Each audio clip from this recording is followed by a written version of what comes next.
Good morning, Yukon. This is what our view looks like out our motel window. We are in Whitehorse, Yukon territory, right next door to Alaska.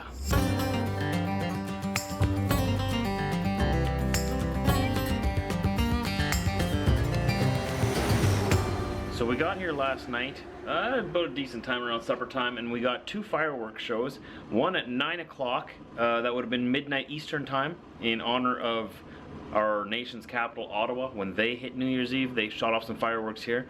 And then they also shot off fireworks at midnight to ring in the new year here in Yukon. We're in Pacific time zone here. We're right next door, if you look on the map, right next door to Alaska. We're way up here. There's only 5.5 hours of sunlight a day at this time of the year. We're just above British Columbia, so we're not too far up in there, but we're about the same distance or same level north as Anchorage, Alaska. So we're at the same latitude or whatever, same.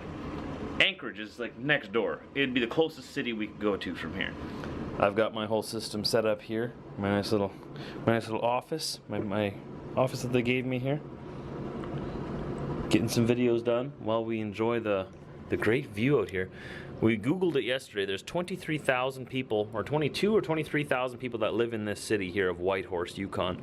There's 33,000 people in the entire territory.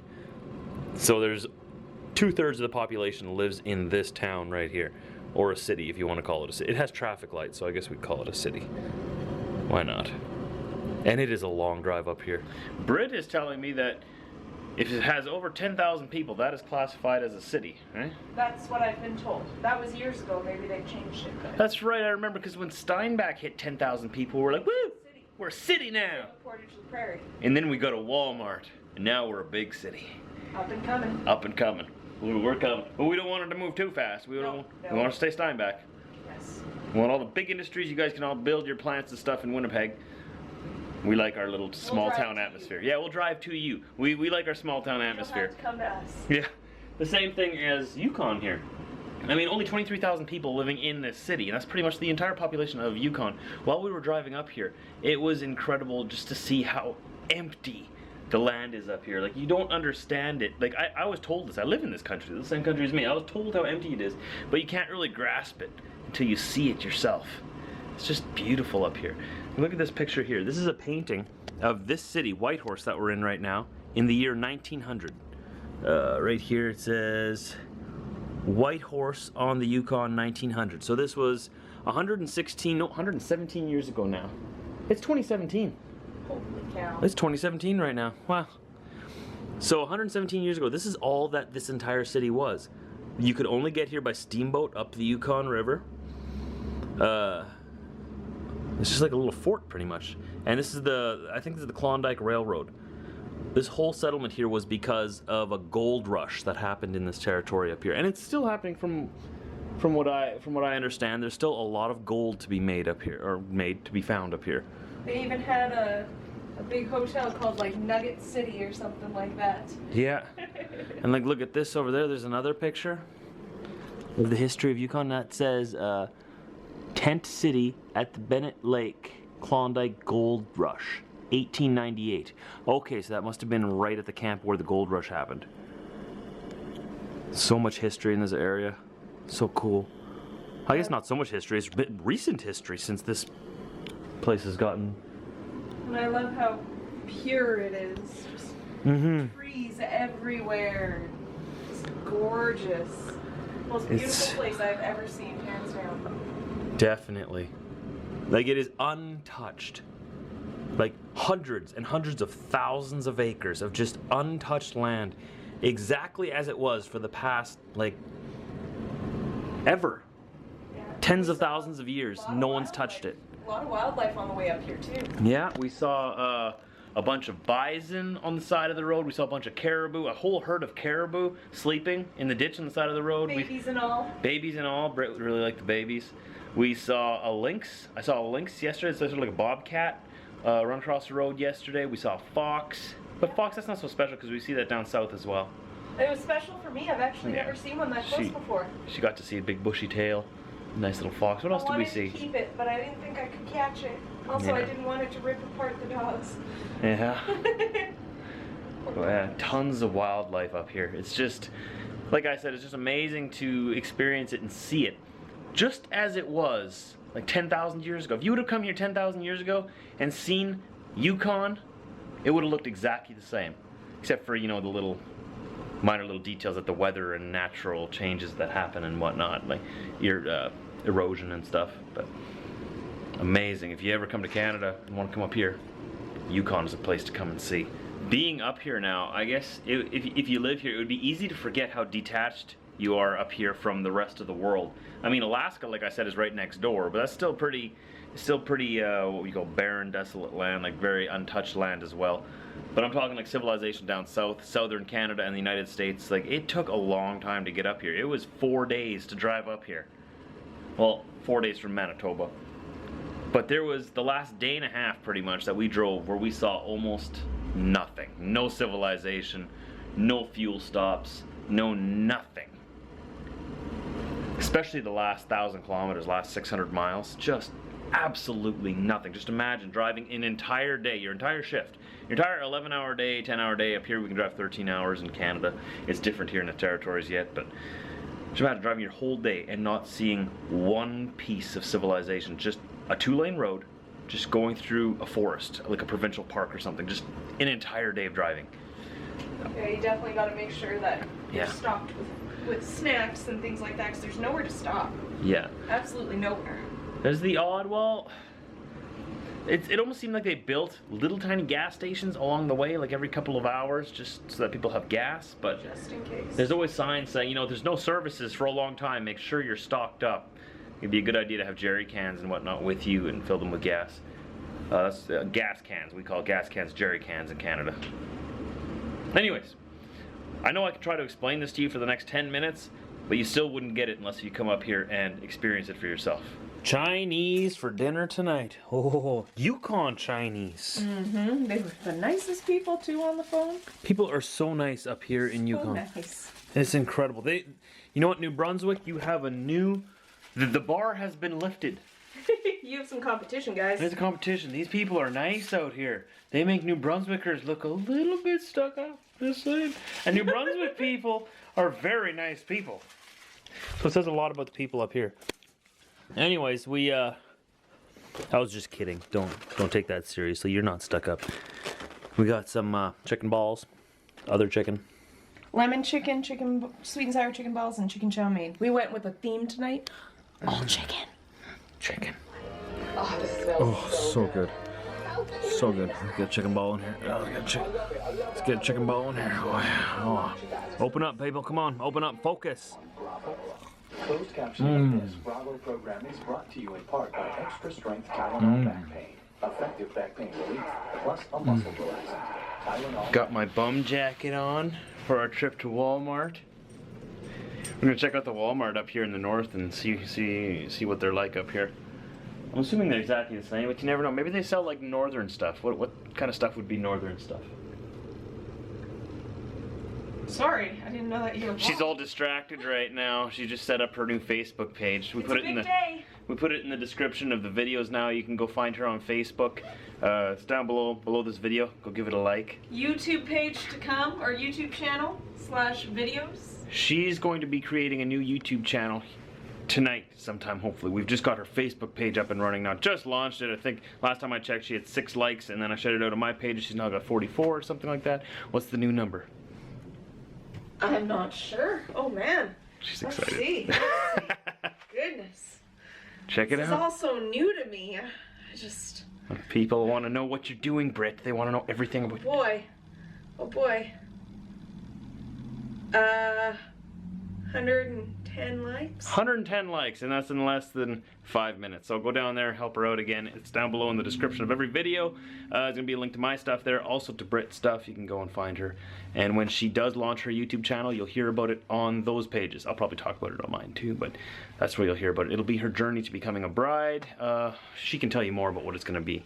It's gonna be, well, it's gonna start out with the wedding plans, the journey to me becoming a bride, and my, accounts on the road with Josh, and being a full-time traveler, because that's what I do. I'm not even a driver, I'm just his companion. So yeah, I don't know if it's gonna be a daily vlog, but it's gonna be a vlog. It's gonna be very similar to Josh's because I really like his style, and we're a couple. We do things very similarly. We're very similar people, so yeah, it'll be a lot of fun. I'm really looking forward to it. Josh is gonna teach me how to do some editing. At first, it'll probably just be him editing, and I'll be, you know, kind of directing to make it more my style. But yeah, it's Will it be gonna fun? Yeah. Can you come to Walmart too, Diesel? Gotta get our shoes on first. Gotta get our shoes on. You always have your shoes on. Lucky you. Wall art. Wall art. That's what they call it up here. Wall art. It was it looks like a newer Walmart because they've obviously repainted the building and put the new logo on there, but that's about the extent of their renovations for the past 3 decades.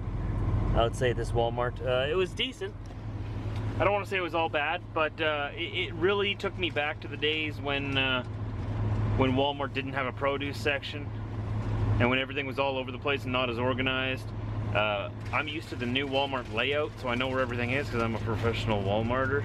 He really is. I am. It's one of the reasons I'm marrying him. Yeah.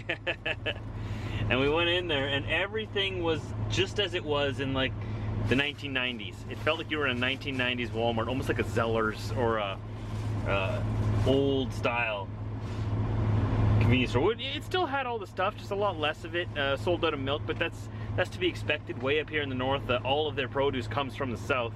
So if that road is closed, there's only one road to get here. Nobody gets their produce, right? That really puts into perspective how important the truckers are that bring their produce here to them. And how important that road is, even though it's such a how do I say this nice? Not a very good road in parts, the Alaska Highway. And it would easily be closed. And I can just imagine these 20-some thousand people that live in this city up here in Whitehorse would be completely without food and without all amenities. All amenities if that road closes down for too long. That's interesting. But anyways, it was a good experience, decent. We got Diesel some food, we got us some food. We got some stuff. We because the hotel didn't give us a mini fridge like they said they were going to, and we don't even have a microwave or anything, we've had to eat out the entire time we've been here, and that's something that we really wanted to stop doing. Number one, to save money. Number two, to get healthier in time for the wedding, look our best, feel our best. A little disappointed. Yeah. So we've had to eat out a lot, and so tonight we're gonna go pick up salads from McDonald's. That's pretty much all we can do, but yeah, well, I was just very surprised at Days Inn. I don't want to rag on them too much or nothing. Like the hotel has a bed. I was comfortable. The didn't really have a blanket. It sort of just had a linen over it, but we made do with it. No fridge or microwave in the room. Just a beautiful place up here. It's not even that late, obviously. The sun's gone down already. They don't get much sunlight this time of year at all. But it's just incredible. Really worth a visit. And what is that, the North Star on the moon up there? Is that the North Star? What do I know? It's the first star in the sky though. So like usual, we got all of our stuff loaded up into the truck tonight so that we have less to do tomorrow morning. We just have about 1 or 2 trips to the truck back and forth with our stuff instead of like 4 or 5. I know we brought in most of our stuff. We were here for 3 nights, so we wanted to be comfortable. So now most of our stuff is back in the truck. In the morning, it'll be a lot quicker to get going. First thing in the morning, we're gonna be delivering our freight here in Whitehorse, Yukon, and then we're headed back down south into British Columbia. It was absolutely incredible spending this time here in the Yukon, or Yukon, however you want to pronounce it.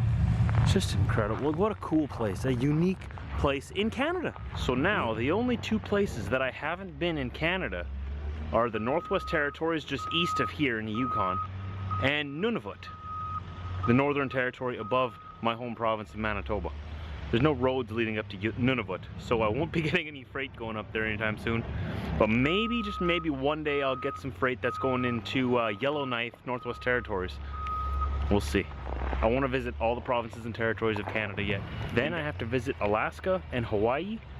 And then I've been to every state of the United States and every province and territory of Canada. That's the goal. That's what I want to do. Pretty cool. And then I'll have to extend outwards. I'll have to come to Europe next. This has been my life the past few days. Walking up and down these hallways. Got a lot of walking in though, I think. I got a lot done. Didn't film a lot. Sort of just filmed the one day. I wanted to relax the one day, sort of just enjoy Yukon with Brit. And oh, I don't regret it. Don't regret it at all. Had a blast.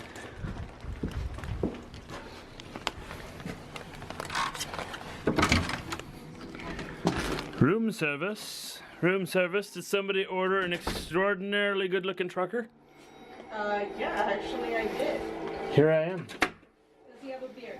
Yes, he has a beard. Well, in that case, come to me, my man. And that's it. That's all. That's our Whitehorse adventures, I guess. It was extremely cold. We didn't get to do all of the adventuring we wanted to. I'd love to walk through town and show you all the little tiny shops and whatnot, but it was, as you can understand, pretty cold and dark here the entire time. So we combined the 2 days into one. So tomorrow there won't be a regular vlog, just so you know. We're going to try to get some other video out. Possibly maybe Brit's first video. Well, we're going to put that on her channel. She just created her channel today. All the links to her stuff is down below in the description of every single one of my videos from now on. You can go find her down there. We're going to be... Well, we'll think of something to put up tomorrow, hopefully. But there won't be a regular vlog. Just so you know ahead of time, don't expect a regular vlog. But thanks for watching this one. If you did like it, hit that like button. It really does more than you think. Hit that subscribe button. That is the ultimate you can do for us to help us out. We make a new video every single day on this channel, posted at 4 a.m. Central Time. From here, we will be headed back down south into British Columbia, like I said earlier in the vlog. And it should be a lot of fun. Should be very scenic. We're going to make sure we do it during the daylight hours so you can see it. Don't forget to tune in.